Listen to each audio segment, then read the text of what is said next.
부활절마다 부활절 유머를 하려고 노력을 하는데 요즘 시대가 그런지 유머가 잘 없습니다. 그래서 그래도 제가 좀 이제 인터넷을 잘 서핑해 가지고 찾은 건데 이야기기보다는 좀 상식에 비슷한 그런 내용들입니다. 교회마다 이제 우리 주보에도 나와 있지만 이제 교회가 이렇게 잘 되려면은 봉사하는 분들이 섬기는 분들이 많아야 되지 않습니까? 교회 안에도 이제 봉사할 때에 봉사 유형이 있습니다. 여러분은 어떤 유형인지 한번 좀 이 이야기를 들으면서 생각해 보시기 바랍니다. 첫 번째는 먹거리형. 먹거리. 먹는 거 있지 않습니까? 먹거리. 일할 때는 요리조리 빠지면서 먹을 때는 어디 있다가 오는지 쏜살같이 나타나는 성도. 먹거리형 성도. 미꾸라지형 성도가 있습니다. 이렇게 좀 봉사하는 일에 같이 하자 그러면 어떻게 그렇게 또 핑계가 많은지 요리조리 핑계를 대면서 쏙쏙 빠져나가는 성도. 죄송합니다. 이 표현은 좀 그렇네요. 주둥아리형. 주둥아리. 몸으로 해야 되는데 입으로만 봉사하는 형. 이런 성도가 되면 안 되겠죠. 그리고 재수 좋은 형. 이제 교회 막 청소를 하는 그 가운데 이제 방금 와가지고 방금 빗자루 잡았는데 그때 마침 담임 목사님이 오셔가지고 탁 보고 김 집사님 참 수고가 많습니다. 칭찬받는 재수 좋은 형. 중도 하차형. 봉사하는 중간에 찾아보면 사라져버리는, 어디로 가는지 없어지는 그런 성도가 있죠. 또 눈먼 붕어형. 이제 교회 광고를 잘 들어야 되는데 광고도 제대로 보지도 않고 듣지도 않고 있다가 어쩌다가 교회 왔는데 그날이 대청소하는 날인 거예요. 눈먼 붕어형입니다. 먹을 복이 없는 형. 열심히 섬기다가 일하다가 딱 간식 먹을 때 찾으면 안 보이는 분들이 계시잖아요. 어디에서 일하는지 혼자 일하고 있는 거야. 아무리 찾아도 전화해도 받지도 않고 찾을 수가 없는. 그래서 나중에 다 먹고 나면 탁 나타나서 있죠. 참 안타깝습니다. 먹을 복이 없는 형. 이런 분들이 되면 좋겠습니다. 충성파형. 끝까지 말없이 봉사하는 성도. 충성파형. 그리고 천진난만형. 순종할 일을 찾아가면서 하는 그런 성도. 여러분은 어디에 속합니까? 먹거리? 미꾸라지? 아니면 재수 좋은 형입니까? 충성파, 천진난만형 이렇게 되면 좋겠습니다. 두 번째, 이 건망증과 치매의 차이에 대한 건데요. 건망증은 누구나 있지 않습니까? 근데 치매가 요즘 문제가 되는데 건망증과 치매를 어떻게 구분하느냐? 뭔가를 깜빡 잊고 나서 나중에 아차! 하면 그건 건망증입니다. 그런데 생각 자체를 영원히 잊어버리면 치매죠. 열쇠를 잃어버려가지고 열쇠가 어디 갔지? 차키 어디 있지? 막 차키를 찾으면요. 그건 건망증입니다. 그런데 차키를 잃어버렸어. 그런데 찾다가 자기가 뭘 찾는지 몰라요. 그거는 치매입니다. 배우자의 생일을 까먹으면 건망증이죠. 남편의 생일, 아내의 생일을 잊어버릴 수 있잖아요. 그죠? 건망증. 그런데 배우자를 보고도 누군지 모르면 그건 치매입니다. 누구세요? 이렇게 하면 안 됩니다. 집에서. 비상금을 둔 위치를 몰라 헤매면 그건 건망증이죠. 어디다 너무 잘 숨겨둬가지고 비상금을 어디다 뒀는데 잘 못 찾는 거예요. 그런데 그 비상금을 찾아가지고 아내에게 갖다 주면요, 그건 침해입니다. 자기 돈인데 와이프 건 줄 알고 갖다 주면 침해라는 거죠. 이렇게 해서 부활주일 유머를 마치겠습니다. 여러분, 항상 하는 말이지만 집에 가서 생각하면 또 웃깁니다. 나중에 집에 가서 다시 한번 생각해 보세요. 오늘 부활주일입니다.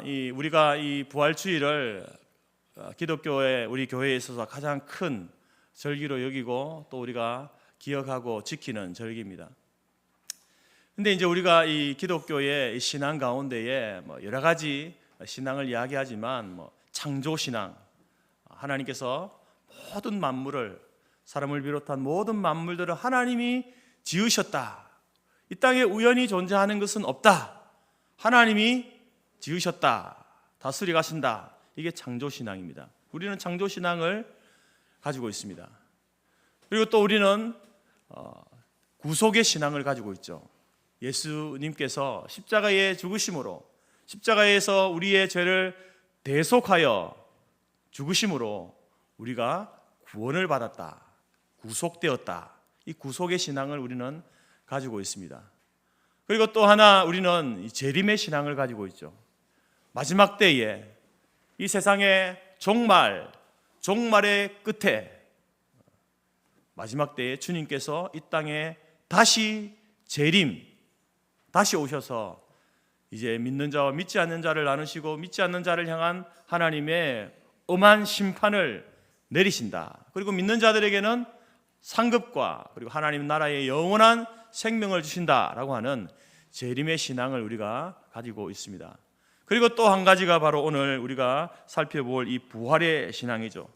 예수님께서 이제 십자가에 죽으시고 그리고 무덤 속에 묻혔다가 3일 만에 다시 살아나셔서 바로 우리의 이 한 번 죽을 수밖에 없는 그러한 우리들을, 바로 그 사망의 권세를 이제 우리로 하여금 이기게 하시는 이 부활의 신앙, 예수님만 부활하신 것이 아니라 예수 그리스도를 믿는 우리에게도 부활의 산 소망을 주셨다라고 믿는 이 부활의 신앙이 기독교에 있어서 이러한 창조신앙, 구속신앙, 재림신앙, 또 부활신앙, 이것이 너무나 중요하고 또 우리가 반드시 붙들고 있어야 할 신앙의 기둥입니다.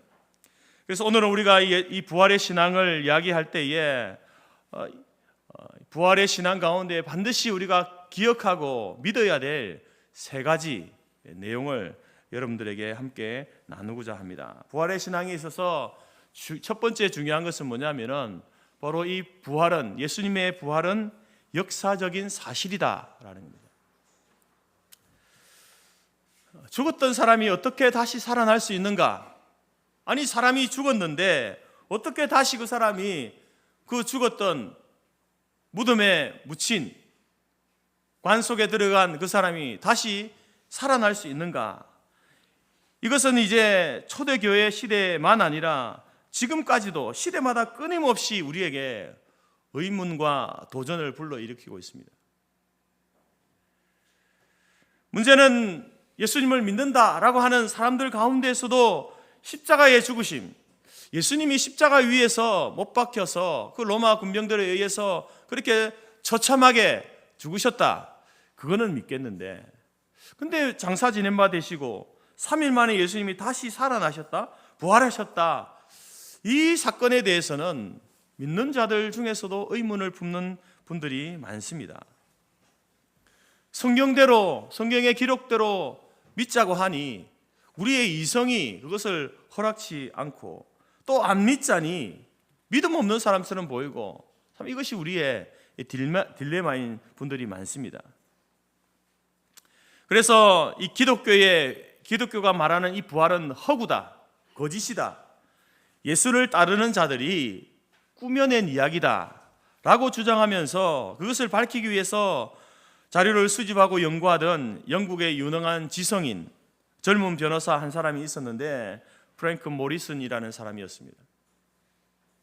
그래서 이 사람은 이제 변호사이고 너무 이성적이고 지성적이었던 이분이 어떻게 죽은 사람이 다시 살아날 수 있는가? 이건 거짓이다, 가짜 뉴스다, 내가 이것을 밝혀내겠다. 기독교가 그토록 자랑하는 이 부활의 허구성을 내가 찾아서 밝혀내어서 사람들에게 알려줘야 되겠다라고 해서 그는 이스라엘을 아주 수십 번 방문하면서 그 사실에 대해서, 부활의 허구성에 대해서 연구하기 시작했습니다. 연구를 거듭하면 거듭할수록 하나의 결론으로 도달하게 됩니다. 그런 그가 마지막으로 내린 결론은 무엇인가? 예수님, 그분은 역사적으로 사실적으로 부활하셨다라는 결론에 도달합니다. 예수님의 부활이 거짓이다, 가짜 뉴스다, 제자들이 만들어낸, 지어낸 이야기다, 그것을 내가 밝혀보겠다라고 이스라엘을 방문하면서 연구했던 그가 마지막에 내린 결론은 예수님의 부활은 역사적인 사실이다 라는 결론을 내렸습니다. 그러면서 그가 쓴 책이 있는데 Who moved the stone? 누가 그 돌을 옮겼는가? 라는 책을 그가 써냈습니다. 이와 비슷했던 사람이 있는데요, 여러분이 잘 아는 벤허라는 소설을 쓴 루 월리스라는 분입니다. 이분은 남북 전쟁 당시의 장군이면서 소설가였는데 터키의 대사까지 역임했습니다. 그는 무신론자였습니다. 그도 프랭크 모리슨처럼 부활, 웃기는 소리 하고 있네, 아니 이 기독교의 신화를 내가 없애버릴 책을 써가지고 인류 사람들에게 이 그리스도의 기독교에 매여 있는, 기독교의 굴레에 매여 있는 사람들을 내가 자유하게 해야 되겠다, 그런 마음으로 이제 이 사람도 미국과 유럽의 유명한 도서관을 돌아다니면서 자료를 수집하고 연구를 하기 시작했습니다. 예수, 그는 가공의 인물이야, 역사적인 인물이 아니야. 그리고 마찬가지로 부활도 그것도 거짓이야 라는 전제를 가지고 책을 쓰기 시작합니다. 제1장을 쓰고 제2장을 쓰고 이제 책을 써내려가는데, 근데 책을 써내가면 갈수록 부정할 수 없는 그러한 사실 앞에 무릎을 꿇게 되는데, 그도 결국 펜대를 꺾으면서 이렇게 고백합니다. 이 무지한 나를 용서하옵소서, 당신은 나의 왕, 나의 하나님이십니다. 예수님은 역사적인 분이 아니야, 만들어낸 가공의 인물이고 부활이라는 이 사건도 지어낸 이야기야 라고 전제를 가지고 그것을 증명하기 위해서 책을 써내려가다가 그가 그 책을 써내려가는 가운데 예수님, 당신은 나의 주, 나의 하나님 되십니다, 이런 고백을 하게 되었다라는 겁니다. 그러면서 그 이후에 다시 쓴 소설이 바로 벤허라는 소설입니다. 사랑하는 성도 여러분, 오늘 고린도전서 15장은요 바로 그 부활의 문제를 다루고 있습니다. 예수님의 부활의 사건, 사실인가 아닌가?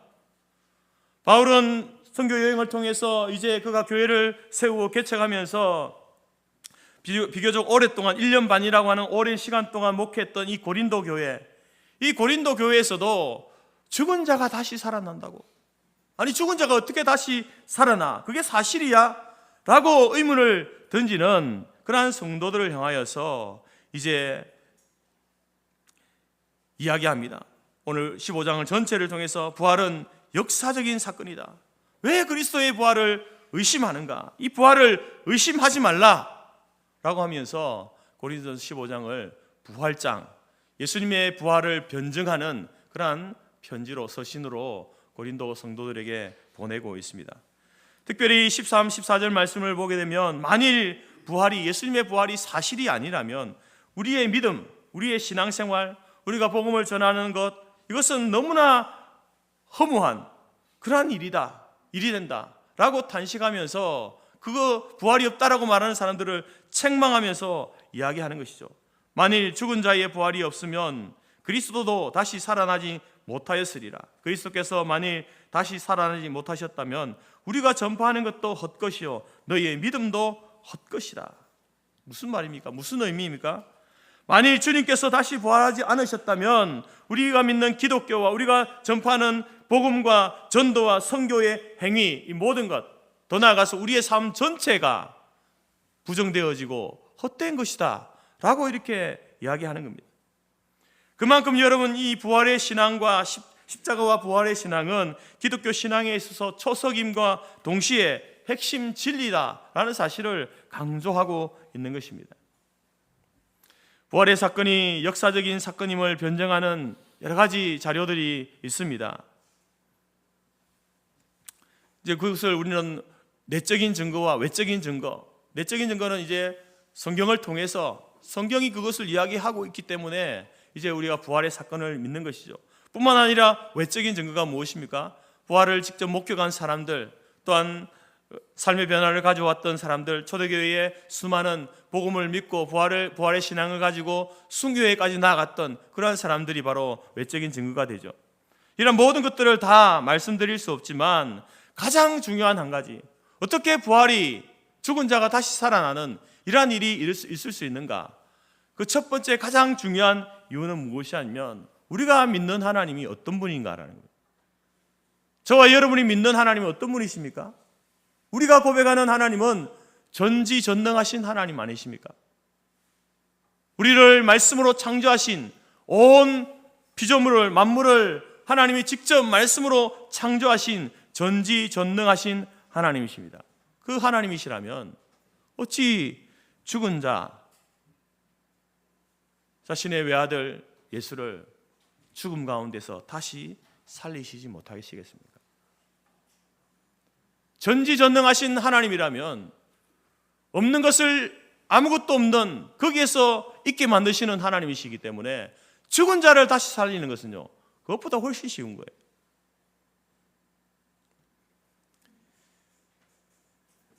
예수님의 동정녀 탄생에 대해서 이제 천사가 마리아에게 들려준 메시지가 있지 않습니까? 누가복음 1장 37절에 대저 하나님의 모든 말씀은 능치 못하심이 없다. 하나님은 말씀으로 모든 것을 하시는 분이다. 그때 마리아가 보인 반응이 무엇입니까? 마리아가 이르되 주의 여종이오니 말씀대로 내게 이루어지이다. 여러분, 오늘 우리가 이 부활주의를 맞이해서 다시 한번 확실히 우리가 고백해야 할 것이 있습니다. 그것은 바로 우리 예수님은 분명히 역사적으로 우리 위해 죽으시고 장사 지는 바 되었다가 3일 만에 다시 부활하셨습니다. 우리가 예배 때마다 하는 신앙 고백, 사도신경에서도 그 고백을 하지 않습니까? 십자가에 못 박혀 죽으시고 장사된 지 사흘 만에 죽은 자 가운데서 다시 살아났음을 믿습니다. 이런 고백을 우리는 늘상 하고 있습니다. 여러분, 예수님의 부활은 역사적인 사실입니다. 실제 일어났던 일입니다. 이 사실을 의심 없이, 흔들림 없이 믿음으로 나아가는 우리 모두가 될 수 있기를 바랍니다. 두 번째로, 여러분, 부활의 신앙 가운데 이제 우리가 고백해야 될 중요한 사실은요, 이 예수님의 부활로 인하여서 사망 권세가 정복되었다라는 겁니다. 사망의 권세가 정복되었다. 여러분, 오늘 우리가 본문 가운데 15장, 고린도전서 15장의 결론적인 부분을 우리가 읽었는데 사도 바울이 이 죽음에 대한 승리를 노래하면서 이렇게 말합니다. 사망아, 너희의 이기는 것이 어디 있느냐? 사망아, 너희의 쏘는 것이 어디 있느냐? 무슨 말입니까, 여러분? 이 죽음이라는 것, 사망이라는 것이요, 더 이상 인류에게 있어서 절대적인 어떤 지배, 절대적인 절망이 아니다라고 하는 겁니다. 예수님께서 죽음 가운데서 부활하심으로 말미암아 사망 권세를 이겼기 때문에 고로 예수를 믿는 자들에게는, 우리들에게도 이 죽음은요, 이제는 절대 절망이 아닙니다. 극복하지 못할 문제가 아니라는 거죠. 더 이상 이 죽음이 우리를 지배할 수 없다라고 하는 것이 바로 사도 바울이 사망아, 너희의 이기는 것이 어디 있느냐? 너희의 쏘는 것이 어디 있느냐? 하고 외치는 외침 속에 담겨 있다라는 겁니다. 주님께서 죽음을 이기셨습니다. 그리고 그 죽음을 이기신 주님을, 예수를 믿는 우리에게도 그 죽음을 이길 수 있는 능력을, 은혜를 우리에게 주시겠다라는 겁니다. 그래서 복음서 가운데 이제 예수님께서 베다니에서 이미 그 사실을 우리로 하여금 미리 맛보여 주셨죠. 나사로 오빠의 그 죽음 앞에 오열하는 그 여동생 마르다에게 주님께서 부활의 소망으로 위로합니다. 요한복음 11장에서 예수께서 이르시되 나는 부활이요 생명이니 나를 믿는 자는 죽어도 살겠고 무릇 살아서 나를 믿는 자는 영원히 죽지 아니하리니 이것을 네가 믿느냐? 마르다가 고백합니다. 주여 그러하외다. 주는 그리스도시요 세상에 오시는 하나님의 아들이신 줄 내가 믿습니다. 3일 전에 이미 죽어 장사된 나사로, 그리고 무덤에 묻혀있는 그에게로 나아가서 주님께서 이제 이 무덤 안에서 썩은 냄새 나고 있을 그 나사로를 향해서 외칩니다. 큰 소리로 나사로야 나오라. 그때 어떤 일이 일어났습니까? 염을한 그 천을 칭칭 동여매고 있는 나사로가 뚜벅뚜벅 무덤 밖으로 걸어 나오는 것 아닙니까? 사도 바울의 이 승리의 외침처럼 사망아 너희의 승리가 어디 있느냐? 너희의 쏘는 것이 어디 있느냐?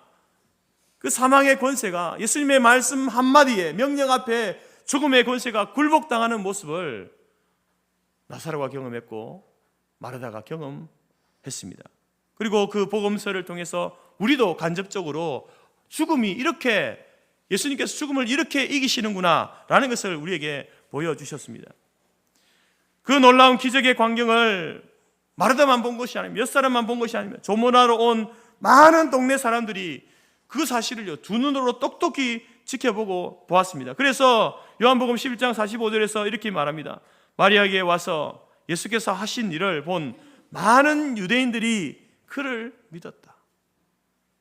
유대인들도 여러분, 나사로가 죽었던 나사로가 다시 살아나는, 예수님이 나사로야 나오라 할 때에 그 붕대를 칭칭 둥여맨 그 나사로가 나오는 그 모습을, 부활한 소생한 나사로의 모습을 수많은 사람들이 보았다는 겁니다.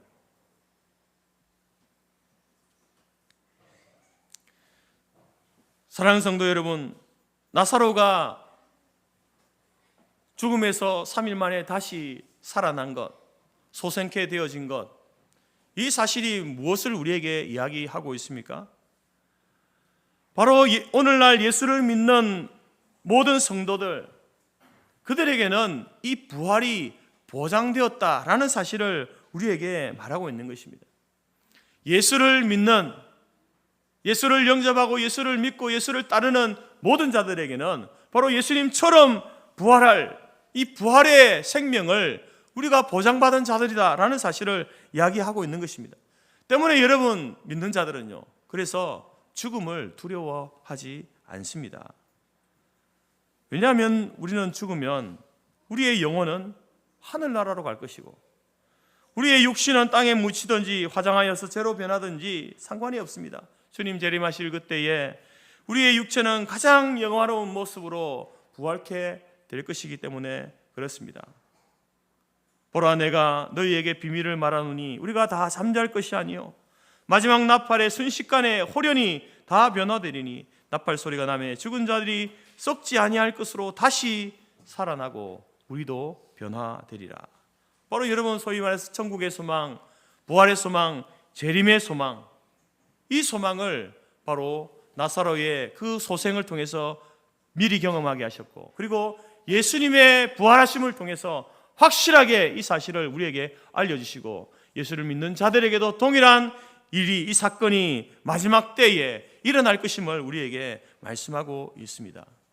여러분, 이 부활의 소망, 부활의 소망을 가지고 여러분 현재를 살아갈 때에 우리 가운데에 이 죽음이라는 두려운 엄청난 그 사건을 견디고 이겨낼 뿐만 아니라 오히려 그 가운데 감사와 기쁨으로 살아가는 저와 여러분이 되시기를 주님의 이름으로 축복합니다. 마지막으로 세 번째로 부활의 신앙을 가지고 있는 우리들이 이제 고백해야 될 것은 매일의 삶에서 우리가 부활의 백성으로 살아가는 겁니다. 매일매일 부활의 백성으로 살아가야 되는데 그 가운데 우리가 세 가지 해야 될 고백이 있습니다. 부활의 삼시제라고도 이렇게 부릅니다. 여러분들이 매일매일의 부활의 신앙을 가지고 살아갈 때에 고백해야 될 세 가지 고백. 첫 번째, 나는 부활했습니다. 따라합시다. 나는 부활했습니다. 이미 과거에 우리가 부활했다는 거죠. 여러분, 우리가 예수를 만나기 전에, 예수를 믿기 전에는 우리는 죄와 사망의 저주 아래 있었던, 그 저주 아래, 죄와 사망의 저주 아래 사실은 죽었던 자들이었습니다. 그런데 우리가 예수를 믿음으로 다시 태어납니다. 회심하게 되고 중생하게 되죠. 다시 태어나게 됩니다. 그래서 과거에 나 중심이었고 이기적이었던 그 삶의 변화가 일어나기 시작합니다. 삶의 주인이 바뀌는 거예요. 내가 주인이었고 다른 무언가가 주인이었는데 그 주인이 바뀝니다. 누구로 바뀝니까? 예수님이 나의 주인이 되십니다. 하나님이 나의 주인이 되시는 것으로 바뀝니다. 주인이 바뀌면서 삶의 스타일, 삶의 형태도 바뀝니다. 인생관이 달라집니다. 먹는 것, 입는 것, 노는 것, 취미까지 달라집니다. 그래서 성경은 바로 우리로 하여금 새로운 피조물이 되었다 이렇게 말합니다. 새로운 피조물. 사도 바울은 그러한 모습을 갈라디아서 2장 20절에서 말합니다. 내가 그리스도와 함께 십자가에 못 박혔나니 그런즉 이제는 내가 산 것이 아니요 오직 내 안에 그리스도가 사신 것이라. 나의 옛사람, 나의 죄된 본성, 옛 자아, 그리스도와 함께 예수님이 십자가 위에 죽으실 때에 그때 나의 옛 본성, 옛 자아, 나의 죄된 본성이 그때 함께 죽었다. 그리고 이제 나는 그리스도께서 부활하심으로 그리스도께서 부활하실 때에 나는 이제 새 사람으로 다시 태어났다. 다시 부활했다. 여러분, 예수님의 죽으심과 부활은요, 과거에 있었던 2000년 전에 있었던 일 아닙니까? 그런데 여러분, 신기하게도 그때 2000년 전에 있었던 그 사건이 우리가 여러분 그 속에 포함되어 있다는 거예요. 우리도 나의 죄된 본성도 그때 십자가에 예수님이 죽으실 때 그때 나의 죄된 본성이 죽었고, 예수님이 3일 만에 다시 부활하실 그때 나도 예수의 생명을 가지고 다시 살아났다. 그래서 우리의 고백이 무엇입니까? 나는 이미 예전에 2000년 전에 나는 부활했다. 이 고백이 있어야 되는 겁니다. 예수를 믿는 우리들에게는요, 그 고백이 있어요. 분명한 고백이 있어야 됩니다. 두 번째로 여러분, 우리 또 고백해야 될 고백이 있습니다. 과거였으니까 이제 현재로 와야 되겠죠. 나는 매일 부활하고 있습니다. 따라합시다. 나는 매일 부활하고 있습니다. 고린도전서 15장 31절에 바울이 이런 고백을 합니다. 내가 날마다 죽노라. 여러분, 바울이 날마다 죽는다라는 그 고백을 할 때에 그 속에 어떤 의미가 담겨 있습니까? 무슨 의미가 있습니까? 우리가 날마다 죽을 수 있는, 어떻게 해야 날마다 죽을 수 있습니까? 날마다 살아야 되죠. 날마다 부활해야 또 죽을 수 있는 거예요. 바울의 이 날마다 죽는다는 이 문자적인 그 말, 그 속에 담겨진, 이면에 담겨진 것은요, 나는 날마다 다시 산다라는, 나는 예수님으로 말미암아 날마다 다시 산다. 그러나 나는 죄에 대해서 날마다 죽는다. 이런 고백을 하는 거예요. 그래서 바울은 이 고백을 통해서 매일의 삶에서 부활을 경험하는 거예요. 죄에 대해서는 날마다 죽고 그리스도에 대해서, 하나님에 대해서는 날마다 사는, 부활하는 그러한 경험을 이런 고백으로 하고 있다라는 겁니다. 그런데 여러분, 이 고백은요, 이 경험은 예수를 믿고 예수를 영접한 이후에 여러분, 우리도 알게 모르게 경험하는 사건들입니다. 말씀드린 것처럼 우리가 예수를 믿는 그 순간 가치관의 변화, 신앙의 변화, 인격의 변화, 관계의 변화가 일어납니다. 예수를 믿게 되어지면 안 다니던 교회를 다녀야 돼요. 교회를. 매주일마다 교회를 다닙니다. 재미도 없는 성경책을 읽기 시작하는 거예요. 보이지도 않는 하나님한테 기도합니다. 그리고 또 그 하나님이 좋다고, 예수님이 좋다고, 우리 교회 가보자고, 예수 믿으라고 전도합니다. 이전에 하지 않던 일들을 하게 됩니다. 그리고 또 자기 주머니 틀어가지고 헌금도 하네요. 자기 쓸 돈도 없는데 헌금까지 합니다. 이전에는 사람들이 나를 향해서 무시하고 욕하고 하면 나도 바로 반응이 나갔는데 이제는 참기까지 합니다. 다른 사람을 배려하고 사랑하고 용서하고 선한 일을 하기를 좋아하고 겸손하고 섬기기를 좋아하고. 예수 믿기 이전에 나는 그런 사람이 아니었는데, 그것보다는 내가 편하고 내가 좋아하는 것, 나 위주로, 내 감정대로, 내 성격대로 그렇게 살아왔던데, 근데 예수를 믿고 난 이후에 뭔가 변화가 일어나는 거예요. 그래서 그런 변화에 자기도 놀라는 거야. 내가 이런 일을 한다고? 가족들도 놀라는 겁니다. 친구들도 야, 너 좀 변한 것 같아? 이야기합니다. 이처럼 예수 믿기 전에 나의 옛사람, 옛성품은 죽고 예수 그리스도 안에서 새 사람으로 태어나는 이러한 일들이 과거에 일어났는데요. 그런데 예수 믿는 사람은요, 이러한 일이 날마다 일어납니다. 아니, 날마다 일어나야 돼요. 우리는 이것을 성화, 거룩해져 간다라고 이렇게 이야기하는 거예요. 예수님을 닮아가는 그러한 삶의 모습이 우리 가운데 있다라는 겁니다. 여러분을 한번 돌아보십시오. 과거에 예수를 믿기 이전에, 교회 다니기 이전에, 교회를 떠나 있을 그때의 삶과 지금의 삶, 뭔가 좀 변화되어진, 물론 개인의 차이는 다 있겠지만 변화된 부분이 있지 않습니까? 그 변화가 여러분 어디를 향해 가고 있습니까? 누구를 향해 가고 있습니까? 그 변화는요, 예수님을 향해 가는 거예요. 예수를 닮아가기 위해서 변해가는 거죠. 그래서 여러분, 우리는 그것을, 그러한 어떤 변화의 정도를 따라서 이분이 성숙한 그리스도인인가 아닌가를 우리가 측정하게 되는 거예요. 아, 저분은 참 성숙한 분이야. 아, 저분은 아직까지 예수를 믿고 구원을 받았지만 아직까지는 좀 이렇게 미숙한 어린아이의 그런 수준이구나 라는 것을 우리가 구분하게 된다라는 거죠. 그러나 여러분, 목표점은 똑같은 거예요. 어디를 향해 가고 있습니까? 예수님을 닮아가자, 작은 예수가 되자라는 것 아니겠습니까? 그래서 우리가 오늘의 이 부활, 나는 날마다 부활하고 있습니다를 즐길 수 있는 최선의 길은 무엇입니까? 순간순간 주님을 의지하면서 순종하며 살아가는 것. 그런 삶을 살아갈 때에 여러분, 우리는 자기 자신 모르게가 아니라 자기 자신이 알도록 부활을 경험하는 그런 삶을 살게 된다라는 겁니다. 그리고 세 번째로 우리가 고백해야 될 것은 바로 이제 과거 나는 부활을 했습니다. 나는 날마다 부활하고 있습니다. 이제 뭐겠습니까? 나는 부활할 것입니다. 따라합시다. 나는 부활할 것입니다. 여러분, 우리는 언젠가 죽게 될 겁니다. 우리의 육체는 뭐 이제 땅에 묻히든지 화장이 되어서 한 줌의 재로 사방에 뿌려지게 되겠죠. 이것을 여러분 거부할 분들이 있습니까? 나는 죽지 않을 거야. 나는 영원히 살 거야. 이렇게 이 모습 이대로 살 거야. 이렇게 고집 피울 수 있는 분이 있습니까? 아무도 부인할 수 없고 거부할 수 없습니다. 모두에게 이 죽음이라는 것이 찾아오게 될 겁니다. 그런데 여러분, 염려하지 마십시오. 주님께서 이 세상에 다시 오시는 날, 주님이 재림하시는 날, 그때 저와 여러분의 만약에 무덤을 만든다면 무덤은요, 빈 무덤이 될 겁니다.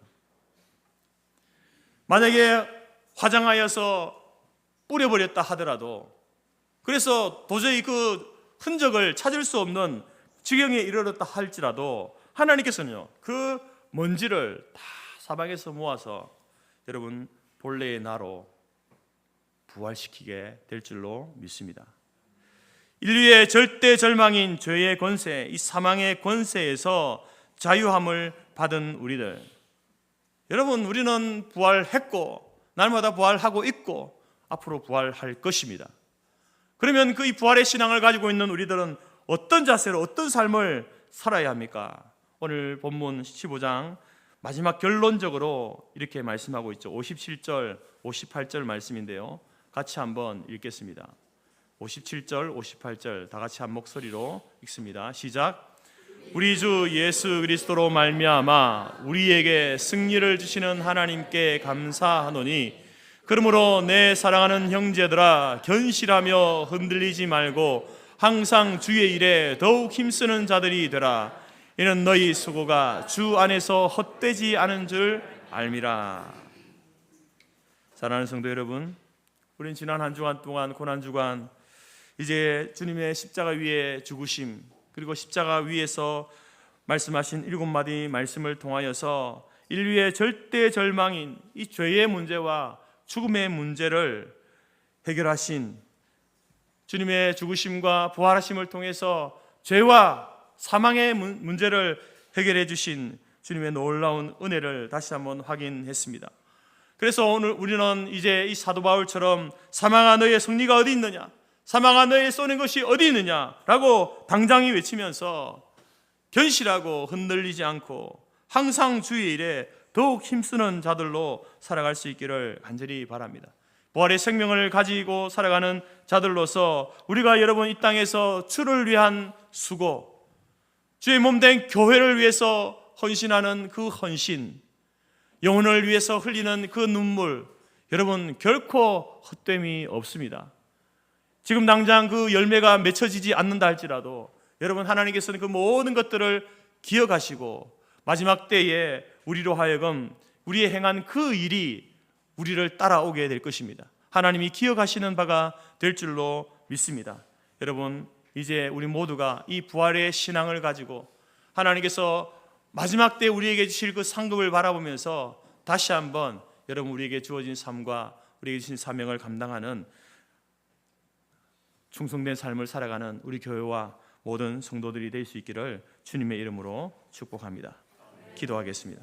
하나님 아버지 감사합니다. 오늘 부활주의를 맞이하면서 다시 한번 우리 안에 있는 이 부활의 신앙, 참으로 예수 그리스도의 부활하심이 역사적인 사실이었음을 성경을 통하여서 또 외부적인 여러 증거들을 통하여서 우리에게 알려져 올 때에 예수님의 부활하심을 온전히 믿는 믿음을 허락하여 주옵소서. 뿐만 아니라 예수님의 부활하심으로 죄와 사망의 권세 아래에 있던 죽었던 우리들을 다시 살리신 그 놀라운 은혜를 깨닫게 하여 주시고 이제 그 부활의 신앙을 가지고 내가 과거에 죄에 대해서 죽었고 또 날마다 이제 부활하고 있고 그리고 또 주님 다시 오실 그때에 온전한 부활, 완전한 부활, 하나님의 나라에서 영생 복락을 누리게 될 그 부활의 신앙을 가지고 하나님 우리에게 남은 인생을 더욱더 힘있게 가치 있게 의미 있게 살아갈 수 있는 우리 모든 성도들 될 수 있도록 인도하여 주옵소서. 예수님의 이름으로 기도드립니다. 아멘.